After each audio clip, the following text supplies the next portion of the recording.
Just checking to make sure it's recording. Okay, it is I, Francis Kemble.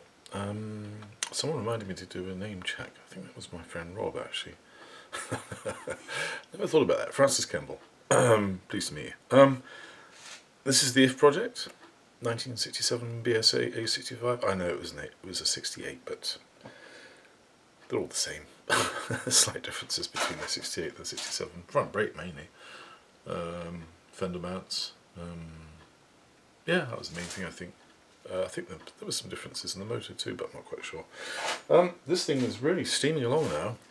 I actually did a, a cunning modification because I think you probably remember me moaning about the coil mounts. BSA, who they built this bike and then thought, oh, hang on, where do we put the ignition coils? So they had one crossways and one upright, as far as I can tell from the photographs that I've been looking online. I know with my last one I remounted them. They didn't seem to be such a problem with the last one. I don't know why they were more of a problem than this one, but the issue was the strut at the front, which bolts on, that supports the Oddie clips, was right in the way. So what I did was I actually cut it in half and cut the piece out. And I'll show you. I've actually put the carbs on now, and as you can see, the coils are touching now. Oh, a minute, because the sun's right in my face and you probably not see anything. Oh, actually. So the coils are actually tucked in there, and you can get the. Oh, actually, that condenser there is in the way, but apart from that, the other side you can get it off easily. This one, I might move that condenser actually. But yeah, that's a really good spot for them. What I've actually done is made brackets that go from the top engine mount. I don't know if you can see that in there. So there's two little brackets here. You have to excuse this little bit of reaction here. I'm not going to paint it again. I'm sick of painting. I figure reactive paint on a clean bit of metal is better than no paint on a rusty bit of metal. So that's what I'm going to do. I'm going to leave it. So the carbs are on. Good old Emerald monoblocks, which I actually love. I think they're really nice. I think I've mentioned that before. Wiring's getting in there. Grounding this is positive ground, of course. So ground is very important. Those are going to go on the rectifier. I'm going to go from the rectifier to the frame.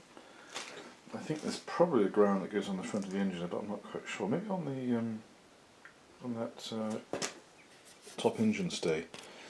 Anyway, I'll figure out a spot. But yeah, grounding is very important especially on the positive ground system. I don't know why, but it just is. This is actually the ground wire for the stoplight and tail light, because again, I've had so many issues with them not working because they're not grounded for whatever reason. You think they are, because they're connected to the frame, but they don't work. The other thing too is, I think I mentioned before, is that the grounding between the headlight front end and the frame, it should be in the loom, but if not, I'm going to put one on, because I've seen a situation where, years ago, when I had a shop, someone brought me bikes, old British bikes, that, the engine was idling and the lights were fantastically dim, and then as soon as you rode them, they'd light up, because there was no ground basically, the front end and the main frame. It was going through the steering head bearings, which is through the through the top, the steering head here. Anyway, that's in. So what I've done, I think this bike was wired for Boyer. Actually, no, it can't have been, because I got the initial advance, the original advance retired 4CA contact breaker set up. And on the 4CA, let's see if we can find it here, the condensers are actually part of the assembly, as you can see there, look. And the points, the wiring just goes straight to the top of where the points join the condenser, which is actually very neat. I like that.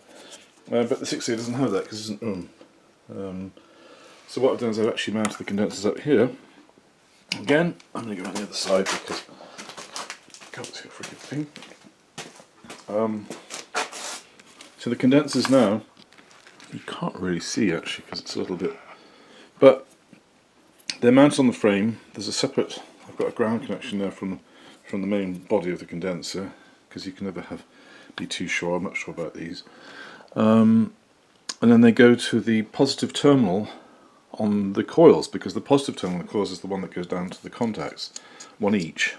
So one coil positive to the left hand side ignition contact, and the other coil positive side goes to the other side ignition contact.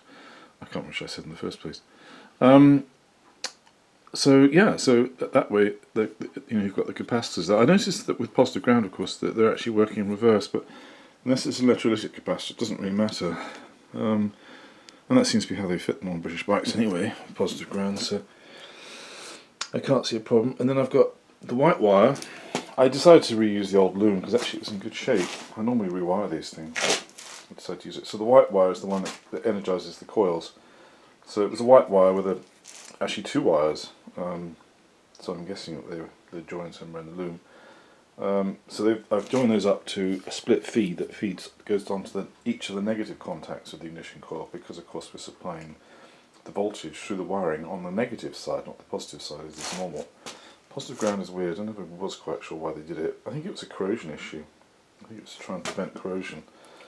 Car sickness actually too was another one that someone told me about. I'm not sure if that's true. I remember when cars in the 50s and 60s used to have a chain dragging behind them to stop them from building up static, which is supposed to help with car sickness, but I don't know. Anyway, positive ground's weird.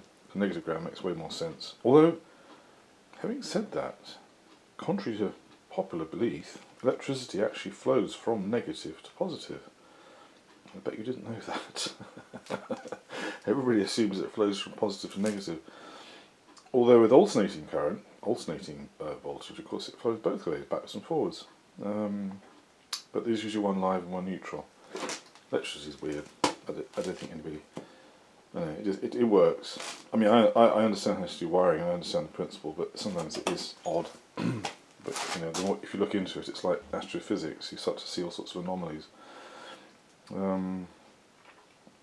But so anyway, that's all wired up. Well, this isn't wired up. This is a mess at the moment. This is going to go up there. I've got the alternator wires, which these. What did I do with them? Oh, these. Is that them? No, that's actually the stoplight circuit. That's the wire. I just discovered the stoplight doesn't work, or it does sometimes. So I'm going to have to perform some surgery on that, I think. Take it off again and clean it up. So what did I do with the alternator wires? Because they should be there somewhere. The wires that come from the alternator are very odd. Oh, these two. There we go. Oh, just flipped off there. Something just flipped off. So these two here, these are the AC inputs to the rectifier. So on each side from the alternator. So I'm going to put some connectors on those. This, I forget what those are for. I've got a wiring diagram up there somewhere. But one of them was broken. So, yeah, what were those for? Green and yellow, white and green. Let's have a look. I walked all over my circuit diagram, so I can't really see. Green and yellow, white and green. Rectifier. Well, that's not right, because they're coming from the loom. So that's impossible. I'll look at my wiring diagram again. Unless they... No, it's definitely white and green and yellow. And it says there, brown and white is the negative, and red, of course, is ground, positive. Wait, that's so weird. I don't know where that's going to on the loom. Because it should be coming directly from the alternator, which is these two wires here. It's what I love about British wiring. It's extraordinary. That's why I usually just rewire them, because it's such a mess. These weren't quite so bad because they're relatively straightforward. But Lucas, when they produced when they made these switches on the later ones, I think what they did was they made the switches for the Apollo 11 space program, and then somebody thought, oh, we'll use them on a bike, and we'll somehow make them work, because they're extraordinary. They've got, Japanese switches, you have one switch operates two wires for contact somewhere, or a ground wire. On these, they all seem to be interconnected, and so it's quite fun trying to actually figure out what's going on sometimes. But these are simpler, but Yeah, there's a reason why it's called Lucas Prince of Darkness, because it was always terrible.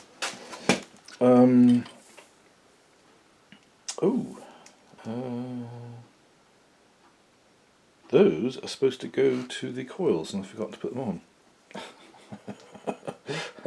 That's from the positive side of the coils to the contacts, and I haven't connected them. Duh. That's annoying. It means I have to take that. Well, that one will come off anyway. That's no problem at all. So I have to loosen off the engine mount again and tip those coils forward. But that's actually fairly easy, and I like that. You can. I don't know if you can see in there, but you can see I just cut it in half, and I put another piece in behind to brace it. It'll probably rattle. You know, it's BSA. It's going to rattle like hell. But yeah, I must do that. How did I forget to do that? I don't understand. Oh well. As you can see, this place is an absolute mess. It's chaos. I've steamed along and I haven't had any... Well, I've chosen not to clean up as I go along, which I hate. So, there's drawers open, cupboards open, tools everywhere. Absolute mess. So before I go any further, I'm going to have a good clean up. I've got this... I bought this little set from Electronic Supply. This is actually really nice. It's a crimping tool for the connectors. The only thing that's stupid about it is that it's marked colour coded, you know, red, blue, and yellow for the contact for the terminals, but the terminals actually crimped on the other side. So, which was kind of a drop off. Not quite sure what happened there. Reminds me of many years ago when I was working in Vancouver in the film business. We had a tape measure. It was one of those big long ones that you measure out the length of a yard with, you know, sort of 100 metres or 100 yards or whatever. And we thought there was something weird with it. We couldn't quite figure out what it was, and then as soon as we looked at it more closely, it was actually made in China, and it was 10 inches to the foot, and it literally was 10 inches to the foot. So we had 10 increments marked out, and they were an inch. So the tape measure is actually basically over-reading, you know, like I guess by a factor of two 12s. You know, it was where it should have measured a foot. It was measuring 10 inches. So we kept it as a trophy. It was amazing. I've never seen anything like it, and I don't quite know how it managed to get exported or imported, but it did. I'll show you the tanks because I've done some painting.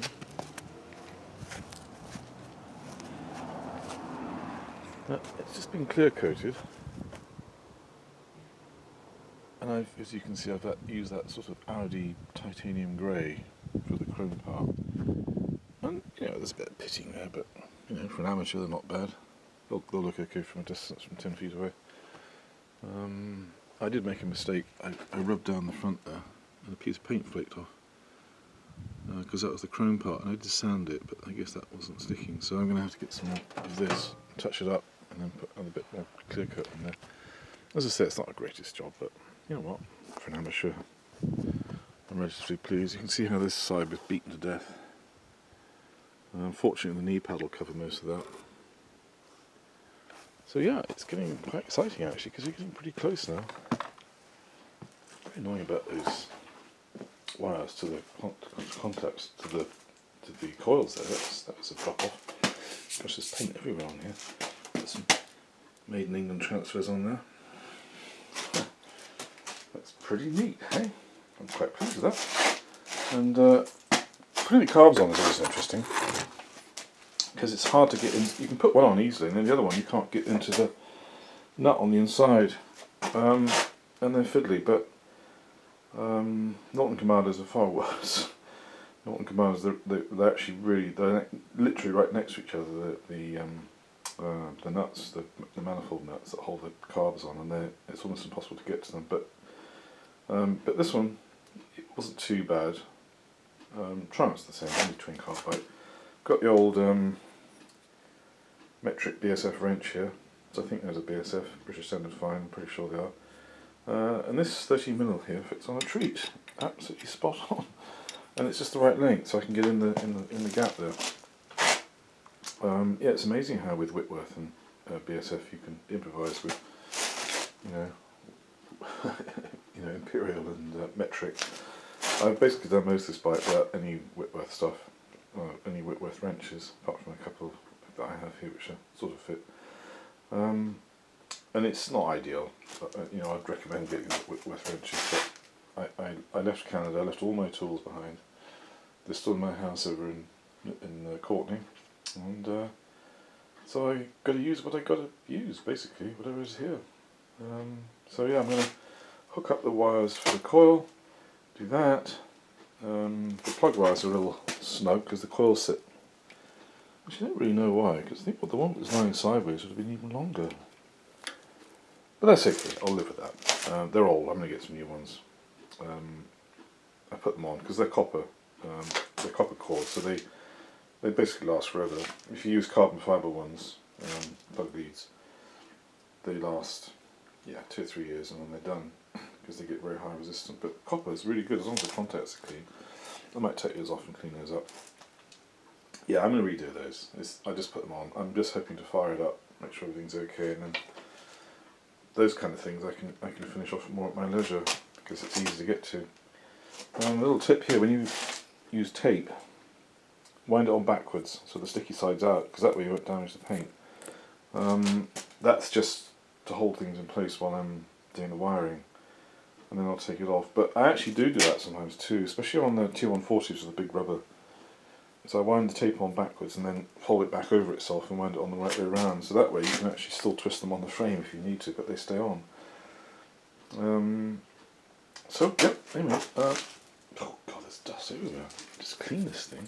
It's just astonishing. It's painting. But yeah, it's really coming along and I'm very pleased.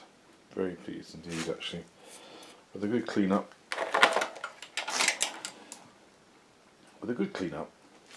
My tank and side panels, she's not far off. It's got to get those carbs back on. The only thing I need is a brake cable. That one's just, A, it's short, and B, it's just fractionally too short, and I don't really know why. The only thing I can think of is that they actually ran it down through there, not through the front there. I'd rather run it through the front there because it just looks so much better. But I know that BSA used to have, this one used to have little brackets there with holes through, grommets and holes through to feed the cable through, which was a hideous idea. And I'm glad I don't have them with this because I didn't really use them anyway. I did use them on my last BSA and I always hated them. So yeah, it's all coming together, and I'm waiting for the big fire up, and then as soon as she's running, I have to go and buy a helmet. I don't have a helmet. I've got like 5 of them back in Courtney, and then here I've got none.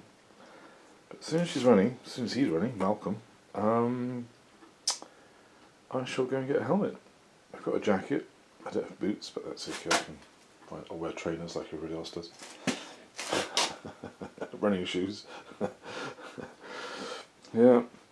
Anyway, thanks for watching, and I'll carry on again soon. You guys won't be spared any gory details.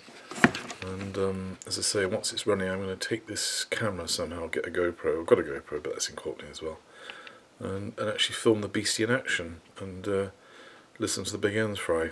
That'll be fun. Anyway, thanks again.